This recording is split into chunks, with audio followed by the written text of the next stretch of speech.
A werewolf shifter romance audiobook written by Annabelle. Chapter 1. The needle slipped, piercing Mira's fingertip for the third time that hour. A bead of crimson welled up, staining the white linen she'd been trying to embroider. From the narrow bed against the wall, her father's breathing came in shallow, labored gasps that rattled like pebbles in a tin cup. "Almost done, Papa," she whispered, though the lie tasted bitter. The commission piece for the merchant's wife was due yesterday. The coins it would bring weren't enough for the medicine. They were never enough. Outside, the first snow of winter hissed against the shutters.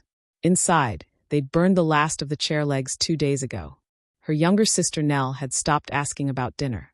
The pounding on the door came at dusk. 3 measured strikes that shook snow from the lintel. Not the landlord's impatient hammering. Something else. Something that made her father try to sit up, his fever-bright eyes wide with recognition. Mira's fingers trembled as she lifted the latch. A woman stood in the threshold, tall and severe in a uniform of deep emerald and silver. Behind her, 2 more guards flanked a carriage that bore no house crest, only an emblem Mira didn't recognize, a crowned serpent eating its own tail. "Mira Castellan?" The woman's voice was cold as the wind. She could only nod. "You are summoned to the Thornhaven estate. By order of Duke Cassian Thornhaven. Gather your things. We leave within the hour." The world narrowed to a pinpoint. The Duke. The recluse who'd locked himself away after the war, after the curse that had stripped him of his dragon. The stories painted him as something barely human anymore. A shell of rage and bitterness who ruled his territories from behind stone walls. "Why?" The word escaped before she could stop it. The guard's expression didn't change. "The Duke does not explain himself. You have 1 hour." The carriage journey was a blur of frozen forests and her sister's tear-stained face receding in the distance. They'd promised Nell food, a physician for their father, firewood and safety. All of it contingent on Mira's compliance. Thornhaven estate rose from the snowy wasteland like a scar. All sharp angles and blackened stone, more prison than palace. No lights warmed the windows. No smoke rose from the chimneys. It looked abandoned, cursed, dead. The interior was colder than the winter outside. Every footstep echoed in the vast, empty corridors. No tapestries softened the walls. No fires burned in the hearths that gaped like open mouths. The silence was a living thing, pressing against her ears until they rang. They led her to a receiving hall that could have held 100 people, but contained only one. He sat in a chair that wasn't quite a throne, positioned before a massive hearth that held no fire. Duke Cassian Thornhaven was not a monster. That would have been easier. He was a man carved from winter itself, broad-shouldered and powerfully built but rigid, motionless. His face was all harsh planes and angles, beautiful in the way a blade is beautiful. And on the right side, from temple to jaw, his skin bore the mottled, twisted marks of dragon fire. Burns that had healed badly, pulling at his eye, distorting his mouth. But it was his eyes that trapped her, pale amber, the color of dying embers, and utterly empty. He watched her approach with the detached interest of a man examining livestock. When she stood before him, her threadbare cloak pooling around her worn boots, he spoke. "They tell me your family is starving." His voice was low, rough, like gravel scraped across stone. Not unkind. Simply factual. "They tell me your father's lungs are failing. That simple care and proper food could extend his life by years." Mira's throat closed. "Yes, Your Grace. I have need of something." He leaned forward slightly, and the firelight from a distant hallway caught the scarred side of his face, making the damage look fresh. "My line requires continuation. The duchy must have an heir." Her knees went weak. "I am offering you a transaction," he continued, those dead amber eyes pinning her in place. "One night, your maidenhood. If you conceive, your family wants for nothing. If not, the agreement still stands. They will be provided for. You have my word as a duke." The words were surgical, brutal in their efficiency.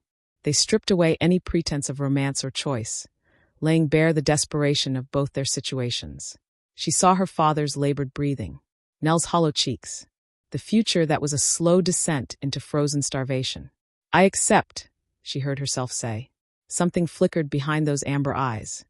Regret, perhaps, or recognition of what they'd both become. Then the mask returned. He rose, towering over her, a figure of shadow and barely contained violence. "Follow me." The chamber was as austere as everything else in this mausoleum. A large bed dominated the space, its dark curtains drawn back. He closed the door. The sound of the lock was final as a coffin lid. He didn't face her. He walked to the window, his back a wall of tension. "Remove your clothing." The command was quiet, but it struck like a physical blow. Her fingers, numb with cold and terror, fumbled with the ties of her dress. The fabric, worn thin from years of use, whispered to the floor. Then her shift. She stood in the center of the room, the frigid air raising goosebumps across her skin, her arms wrapped instinctively around herself. She had never been so exposed, so vulnerable. She heard him move. He crossed the room, his footsteps measured. He stopped close enough that she could feel the heat radiating from his body, could smell the scent of him. Smoke and cedar and cold iron. He was still fully clothed. He reached past her to the candles on the bedside table. One by one, he extinguished them with his fingers, each pinch of flame plunging them deeper into darkness. When the last one died, the room was absolute blackness.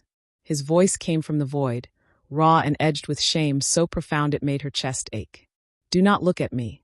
The mattress dipped as he joined her. In the darkness, she felt rather than saw him undress. The rustle of fabric, the shift of weight, then his hands, careful and impersonal, positioning her. What followed was mechanical, clinical. He was neither cruel nor gentle, simply efficient. She felt the sharp pain of penetration, the uncomfortable pressure, the wrongness of intimacy with a stranger in perfect darkness. He finished with a sound that was less pleasure and more exhausted relief. He withdrew immediately, leaving the bed before she could even process what had happened. She heard him dress in the dark, heard the door open and close. Alone, the physical ache between her legs was nothing compared to the hollow, spreading cold in her chest. In the suffocating blackness, the first tears came silently, tracing hot paths down her temples into her hair. She wept for herself, for the broken Duke who could only claim his future blind, for the transaction that had just branded them both. Dawn came like an accusation. Gray light filtered through the high window, illuminating her naked form curled on the far edge of the bed. The sheets still carried his scent, smoke and cedar and something indefinably him. Moving required breaking something inside herself, but staying felt like drowning. She dressed like a ghost donning her burial shroud. Every sound was too loud. Her footsteps in the corridor felt like screams.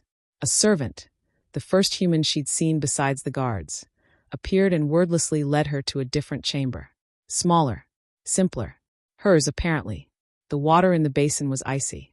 She scrubbed her skin until it burned, but she couldn't wash away the phantom weight of his body, the impersonal courtesy of his hands, the shame that hung in the air like smoke.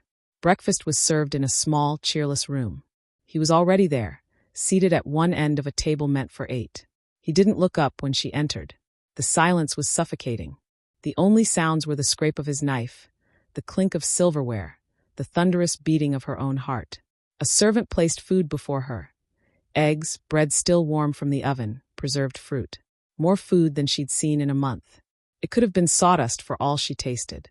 She glanced at him once. He stared out the narrow window, his profile sharp against the gray morning light.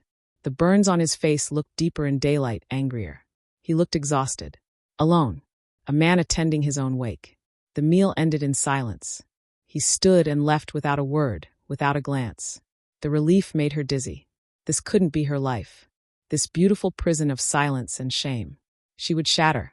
Desperate for air, for something real, she found her way outside. The estate gardens were a graveyard. What had once been carefully planned beds were now wild tangles of dead growth. Hedges had become impassable walls of thorns. The paths were buried under years of fallen leaves. It was desolation she understood. Unlike the stone halls, this was a ruin she knew how to face. She found tools in a half-collapsed shed, rusted but serviceable. Without plan or hope, she simply began. She sank her hands into the frozen earth. She tore at the dead growth, the physical pain a welcome distraction from the ache in her soul. She worked until her muscles screamed, until the memory of the night was pushed back by the immediate, simple needs of the garden. She didn't see the figure watching from the tower window above. Chapter 2. Cassian told himself he was merely ensuring his investment hadn't fled, that his eyes tracked the movements of servants, the patrol patterns of guards. But that was a lie. His gaze was drawn to her. From his window in the eastern tower, he watched her work in the ruined gardens. She moved with an unself-conscious grace that was foreign to everything in his world of rigid protocol and martial discipline. She paused sometimes, tilting her face toward the weak winter sun, her eyes closed as if in prayer. In his world of ash and duty and silence, she was something he'd forgotten existed. A melody from before the war, before the curse, before the fire that had taken his dragon and left him this hollow shell. One afternoon, he found himself standing before an iron-bound chest in his private study. Inside, beneath maps and military commissions from a different life, was a small leather pouch. He held it in his palm for a long moment, his scarred fingers tracing the worn stitching. Then he went to find her. The pale sun was warm on her back when she heard boots crunching through frozen leaves. Mira froze, her trowel halfway into the earth. Duke Cassian stood at the edge of the path she'd been clearing, his massive frame blocking the light, casting her in shadow. He wasn't looking at her face, but at the small section of earth she'd managed to reclaim. A neat patch where she'd planted winter bulbs she'd found in the shed. He said nothing. The silence stretched until it was almost unbearable. Then his hand emerged from his cloak, leather-gloved, steady. He held out the small pouch. Here. The single word was rough, unpracticed, as if his voice had forgotten how to be used for anything but commands. It was the first word he'd spoken to her since the bedroom. Hesitantly, she pulled off her dirt-crusted glove and reached for it. Her fingers, small and earth-stained, brushed against his palm. A shock ran through her, sharp, unexpected, electric. He jerked his hand back as if burned. She loosened the drawstring and poured seeds into her palm. They were unlike anything she'd ever seen. Crystalline, catching the light like fragments of stained glass, each one a different jewel tone. "Serpent's tears," he said, his gaze fixed on the seeds, still not meeting her eyes. "They're temperamental. The texts say they only bloom for." He paused, his jaw working. "For someone with patience. They need consistent care. Gentle handling." The words hung between them, weighted with meaning neither could quite name. The serpent's tear seeds went into a small pot of carefully prepared soil on her windowsill, a tiny bridge of possibility between their separate worlds. Everything changed. The next day, he was there in the garden again as the sun climbed over the eastern wall. He didn't announce himself, simply appeared at the edge of her workspace, hands clasped behind his back. "The soil here is too alkaline for hellebore," he said, gesturing with his chin toward a struggling plant. "It needs acidity. Pine needles worked into the bed will help. There's a grove on the western border." It wasn't a command. It was information freely offered. A gardener speaking to another gardener. Mira looked up, shielding her eyes against the low sun. "Thank you, Your Grace." Something in his posture softened, almost imperceptibly. That exchange became a doorway. He began visiting daily. At first, he only offered advice, his knowledge of horticulture surprising in its depth and gentleness. He spoke of soil composition and companion planting, those dead amber eyes lighting with something almost like life. Then one afternoon, as they both knelt beside a young rosebush, their hands met as they reached simultaneously to steady its trunk. The contact was lightning. Mira flinched back as if scalded. Cassian went absolutely still, his gaze locked on where her skin had touched his. The air between them, once filled with the scent of damp earth, suddenly crackled with tension. He didn't apologize, didn't move, simply looked at her with those amber eyes that were no longer quite so empty. The silence was no longer void. It was full, charged, terrifying. The conversations began to stray from gardening. He asked about her family, and she found herself telling him about Nell's mischievous pranks, her father's beautiful handwriting despite his trembling hands. In return, he spoke of his own childhood. Not the military training, but stolen hours in these very gardens with his mother, who had taught him every plant's name and purpose. He spoke of history and warfare, but also of music and astronomical charts. She glimpsed the man he'd been before the curse, before the scars, before the weight of a hollow title. She saw not a duke, but a person, lonely and wounded and desperately trying to remember how to be human. And he saw her, not a desperate peasant girl, not a purchased womb, but a woman of quiet strength and stubborn resilience. A shared glance over winter jasmine held a heartbeat too long, his hand steadying her elbow when she slipped on ice, lingering for just a moment. The way he listened when she spoke, as if her words were precious things. The tension between them grew like the seedlings in her pots, slow, inevitable, reaching toward light. It was on such an evening that the storm struck. They'd been in the library, him showing her an ancient star chart, their shoulders a careful inch apart. The warmth of the fire, the closeness, the sound of his voice explaining constellations had created a bubble of safety. Then thunder cracked directly overhead like the world splitting open. He didn't just startle. He shattered. He lurched back from the table, his chair clattering to the floor. A sound tore from his throat, raw, animal broken. His eyes went wide and unseeing, lost in some private battlefield. His hand went to his side, to where the curse had torn his dragon from him, his breath coming in ragged, agonized gasps. The Duke was gone. In his place was a soldier drowning in nightmare. Mira's fear evaporated, replaced by fierce protective instinct.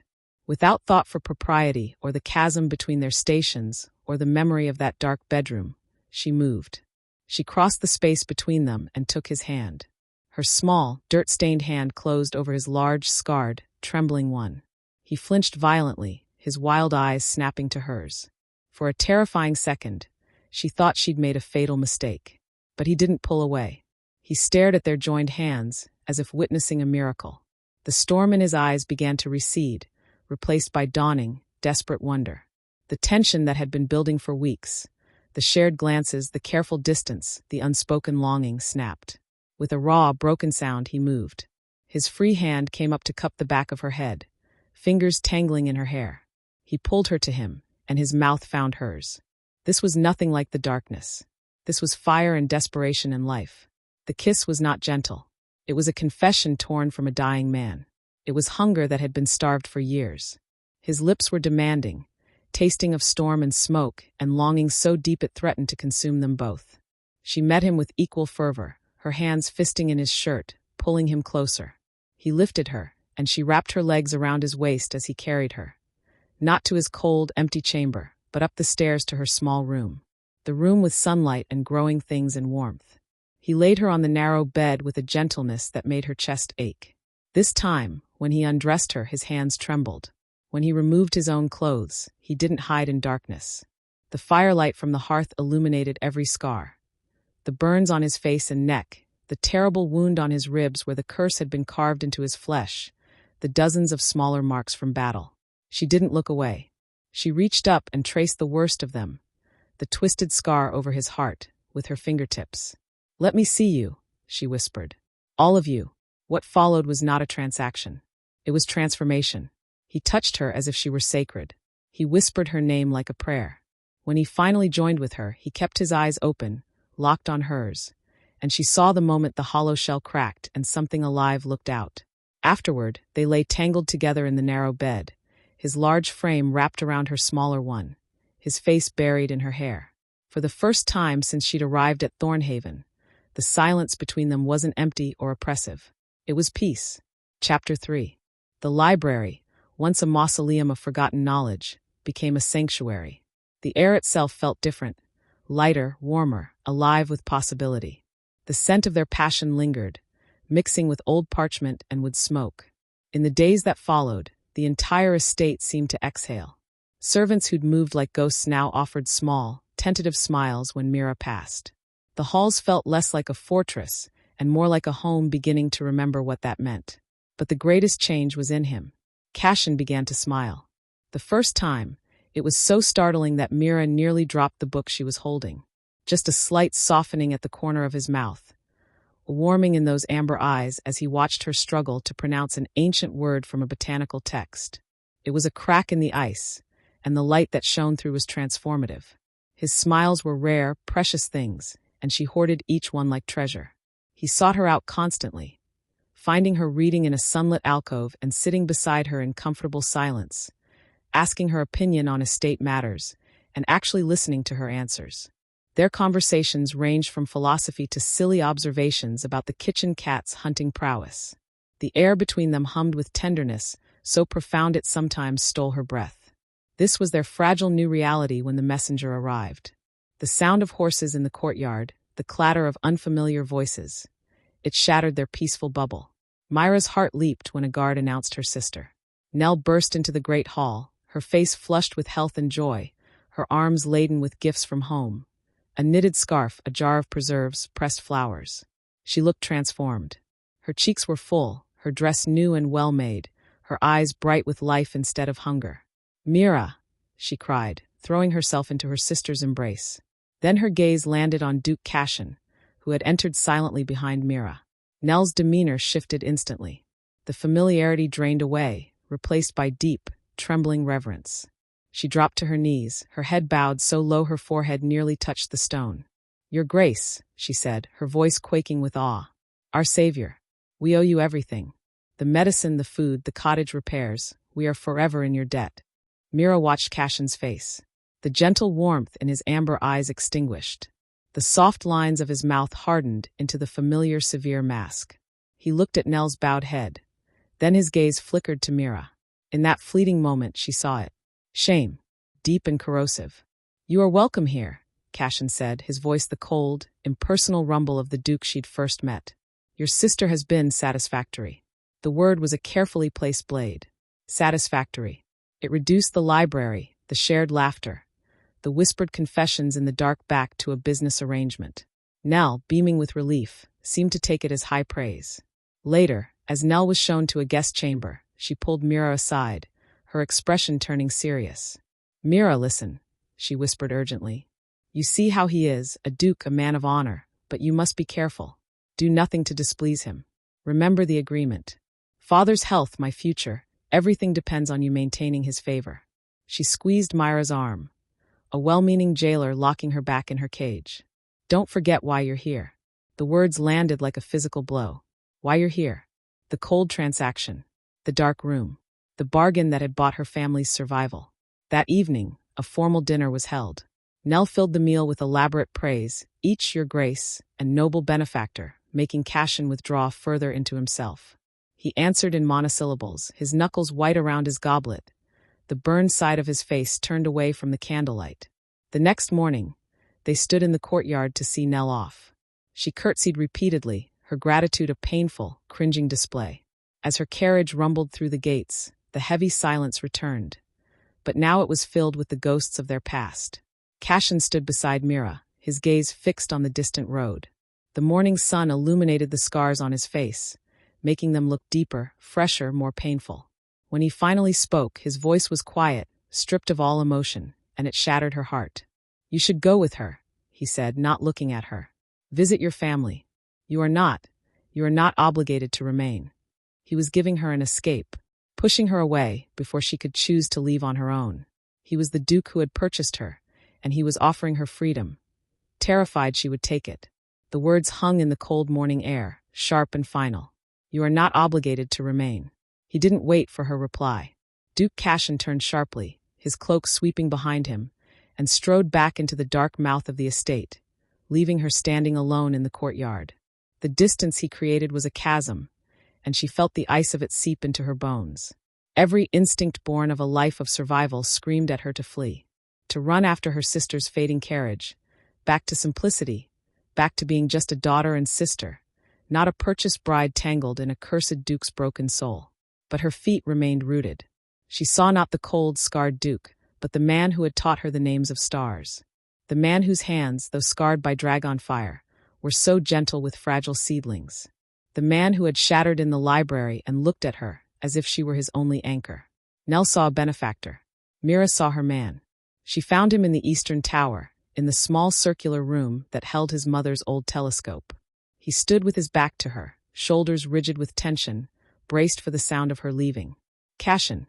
His name was soft on her lips. He flinched as if struck but didn't turn.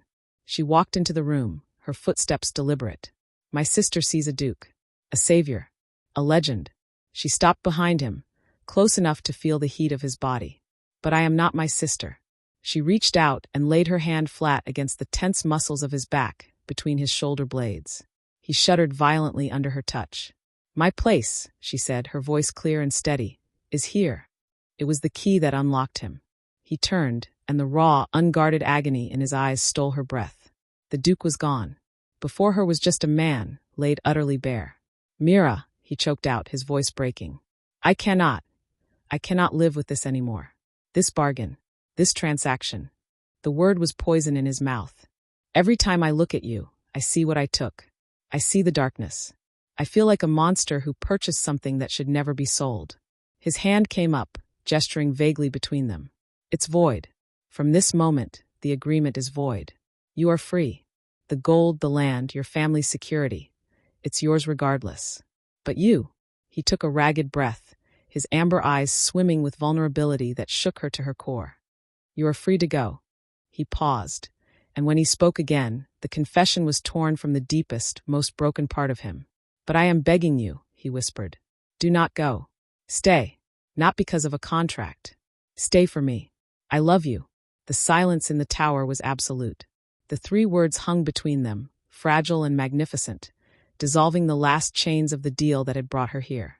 Mira didn't answer with words. Words were too small. She took his hand, his large, scarred, trembling hand, and led him from the tower.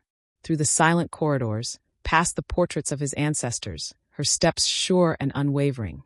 She didn't lead him to his austere chamber, but to her own. The room where the serpent's tears sat on the windowsill, where morning sun streamed golden and warm. She stopped in the center of the room, still holding his hand, and turned to face him. The light fell fully upon them both, leaving no shadow to hide in. Then love me, she said softly. Not the Duke. The man. Her fingers went to the fastenings of her dress.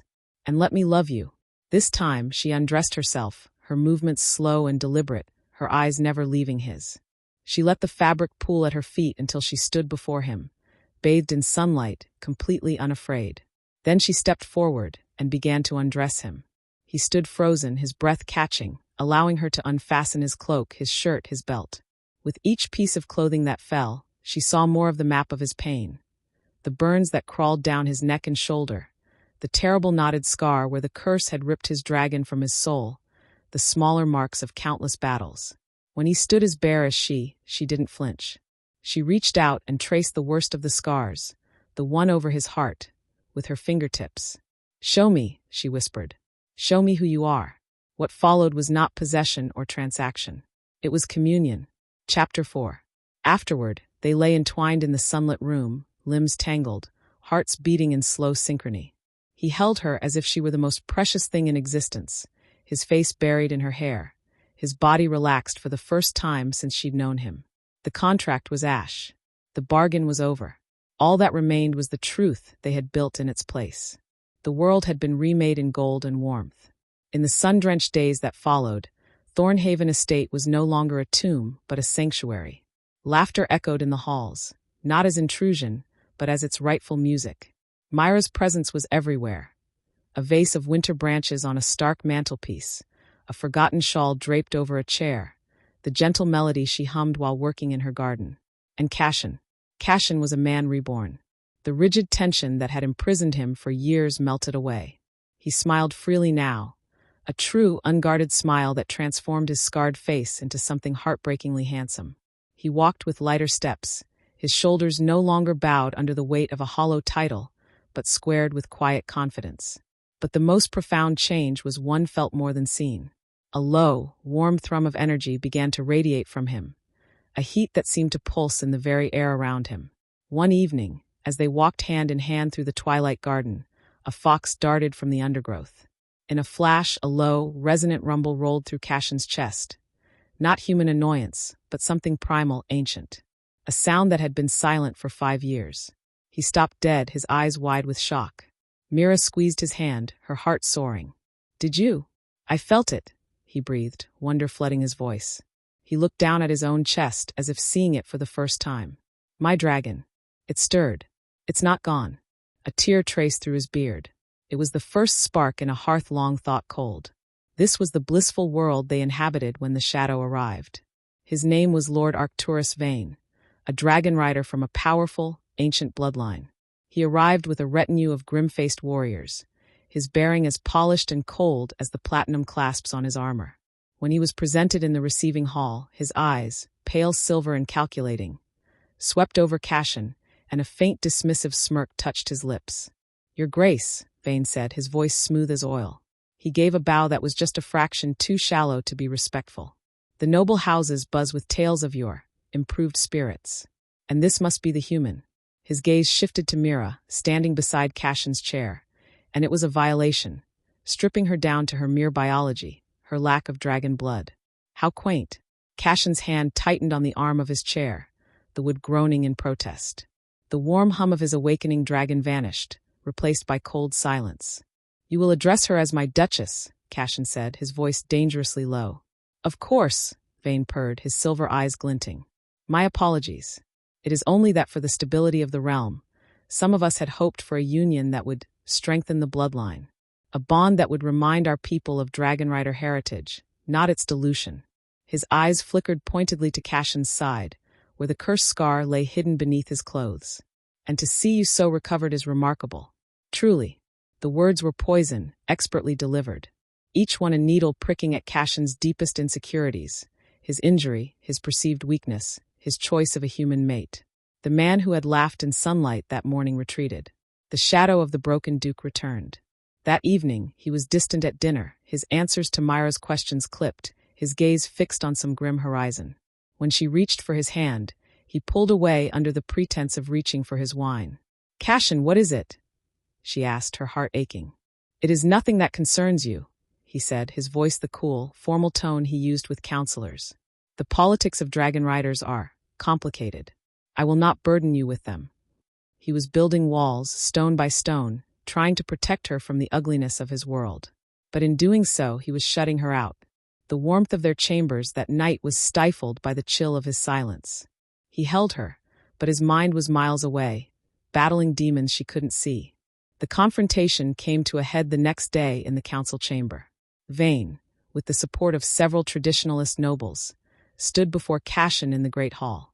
"The realm grows restless, your grace," Vane declared, his voice carrying through the chamber. "They see a duke who has not manifested his dragon in 5 years.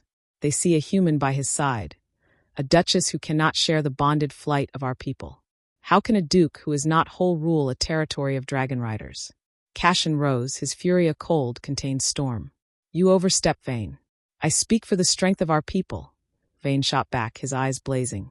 "You have not proven your strength since the curse. You hide behind walls with your human pet. The duchy cannot be held by a cripple and a barren bond." The insult to Mira was the final spark. "You will hold your tongue," Cassian snarled, the first real growl anyone had heard from him in years tearing from his throat. "Or what?" Vane sneered. "You will lecture me? I challenge you, Cassian. I challenge your right to rule by the ancient laws of our people. Trial by fire. Let the old gods decide if you are still worthy of your title." A dead silence fell over the room. The trial by fire was not a duel. It was a fight to the death in dragon form, a brutal, primal test of sheer power and will. Cassian's face was pale, but his eyes were fierce. He knew he had no choice. To refuse was to forfeit the duchy, to admit he was truly broken. "I accept," he said, his voice echoing in the terrible silence. As the council filed out, a triumphant Vane at their head, Cassian finally looked at Mira. All the walls were down. In his eyes, she saw not the Duke, but the man, terrified not for his life, but for the future he had just built with her. The old cursed scar seemed to pulse, a phantom ache of past failures. The trial was set for the next new moon, when the sky would be darkest and the fire would shine brightest. The new moon was a void in the sky, making the world a study in absolute darkness punctuated by torchlight. The ancient fighting grounds, a circle of scorched stone beyond the estate walls, felt like the edge of the world. The air was thick with the scent of nervous anticipation and smoke. Mira stood in the viewing platform, her hands clenched so tightly on the railing that her knuckles were white. She could barely breathe. Below, in the center of the arena, stood Cassian. He wore only simple leather fighting garb, and even from this distance, she could see the tension in his body, the slight, almost imperceptible way he favored his cursed side. He was in pain. The old wound, a constant companion for 5 years, was a live wire of agony in the cold night air. Across from him, Lord Vane looked like a predator born for this moment. He was larger, younger, fueled by cruel ambition, and he moved with fluid, vicious confidence. He cast a dismissive glance toward Mira, a silent reminder of everything he believed made Cassian weak. A horn blast shattered the silence. The fight was not a duel. It was a savage symphony of scale and flame. Vane shifted first, his form exploding into a massive silver dragon, all rippling muscle and razor-sharp talons. His wings spread wide, blotting out the stars. Cassian met him, his own shift a fraction slower, a testament to his body's reluctance, to the curse's lingering grip. His dragon was dark, storm gray with amber eyes, its form powerful but hesitant. The ghost of the injury was there in the hitch of its shoulder, the way it favored its left side. Vane exploited it without mercy. He was a whirlwind of snapping jaws and searing flame. Each attack aimed not to kill immediately, but to weaken, to taunt, to reopen old wounds. He drove Cassian back again and again, his attacks brutal and efficient. A deep gash opened across Cassian's flank, dark blood steaming in the cold air. Another blow landed directly on his cursed side, and a pained roar was torn from him, a sound that lanced through Mira's heart. She watched helpless, as the love of her life was systematically broken. The hope that had bloomed so brightly in the sunlit garden was being crushed under talon and flame. Cassian fought with the desperate courage of a cornered animal, but Vane was stronger, faster, utterly without mercy. The end came swiftly. Vane feinted a dive, then twisted with impossible speed, his powerful jaws closing around Cassian's injured shoulder. With a brutal shake, he slammed the gray dragon onto the scorched stone.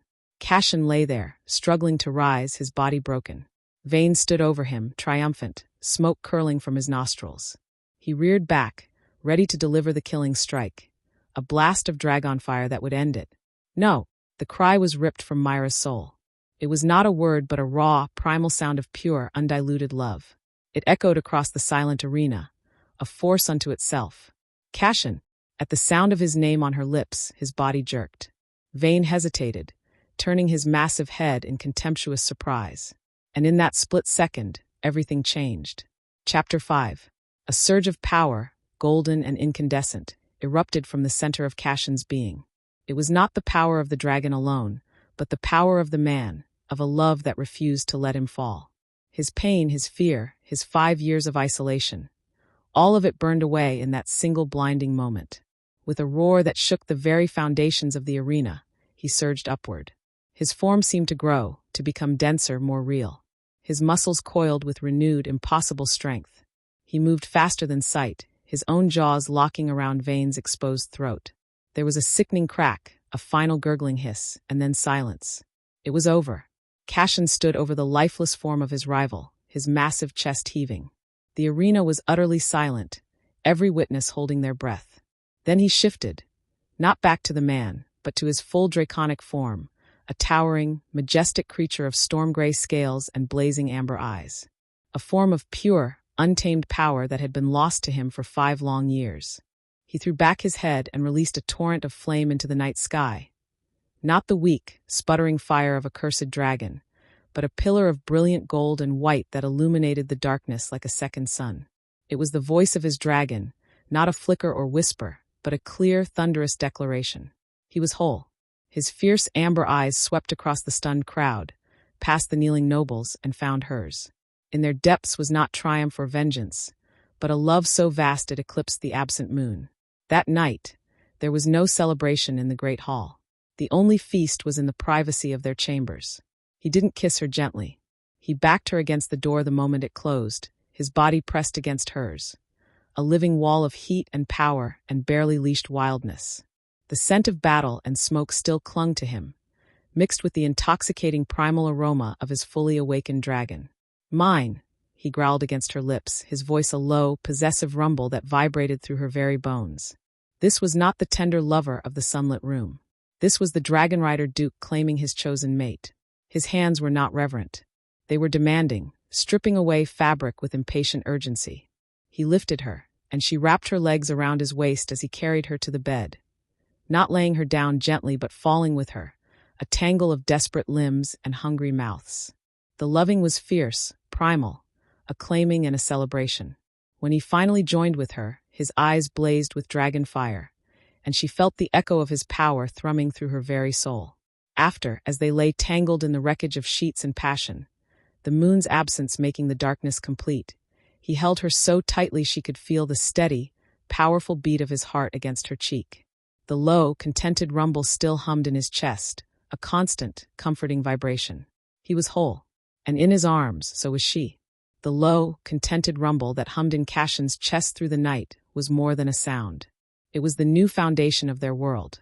In the days that followed, the change in him was absolute. The Duke of Thornhaven was no longer a cautionary tale of lost glory. He was a living force. His power, once locked away behind a wall of curse and agony, now radiated from him. A steady, confident energy that commanded not just obedience but awe. The court, which had once watched him with pity or doubt, now looked upon him with unwavering loyalty. And they looked at Mira with new reverence. She was no longer the purchased bride or the human duchess. She was the woman who had healed their duke, whose love had been the catalyst for his restoration. She had everything she'd never dared dream of. Safety for her family, a duchy's respect, the fierce, devoted love of a man reborn. Yet in the quiet moments, a strange hollowness began to bloom in her chest. She missed the chaotic warmth of her family's cottage, the sound of Nell's laugh, the feel of her father's hand on her shoulder. The rigid formalities of court life felt like a beautifully embroidered cage. Then another change began, this one deep within her own body. It started with a bone-deep weariness that sleep couldn't touch. Then a sudden, violent aversion to the smell of morning tea she'd always loved. One afternoon, standing in her sunlit garden, the world swam before her eyes and she had to grasp a stone bench for support, her breakfast rising in her throat. The truth, terrifying and magnificent, dawned on her with the force of a lightning strike. She was with child, the heir, the fulfillment of the cold, clinical contract that had brought her here. Joy so sharp it was almost painful surged through her, followed immediately by cold, clutching fear. Would this child, conceived first in a transaction and later in love, be seen as the former or the latter? Would Cassian see it as the final payment on a debt, the secured bloodline? Or would he see it as what it was? A child born of library passion, garden tenderness, the triumphant love that had roared back to life in the arena? She waited for the perfect moment, her secret a heavy, precious weight in her heart. She found it one evening as they stood on their balcony, watching the sun set over the distant mountains. His arms wrapped around her from behind, his chin resting on her head. "Cassian," she said softly. He murmured, his lips against her hair. She turned in his arms, her heart hammering. She took his large, scarred hands and placed them gently, reverently, on her still flat stomach. She looked up into his eyes, her own filled with hope and terror. "The contract," she began, her voice trembling. "It is fulfilled." For a moment, he didn't understand. His brow furrowed. Then, as the meaning of her words, of the placement of his hands, crashed over him, his entire world seemed to stop. The powerful, confident Duke vanished. The air left his lungs in a sharp, stunned gasp. His eyes locked on hers, widened, the amber shimmering with sudden welling moisture. His jaw went slack. A single ragged sob broke from him. Then another. He didn't cheer. He didn't speak of dynasties or bloodlines. He crumbled. His legs gave way, and he sank to his knees before her, his great shoulders shaking. He buried his face against her stomach, his arms wrapping around her hips, holding her as if she were the most fragile, most sacred thing in all creation.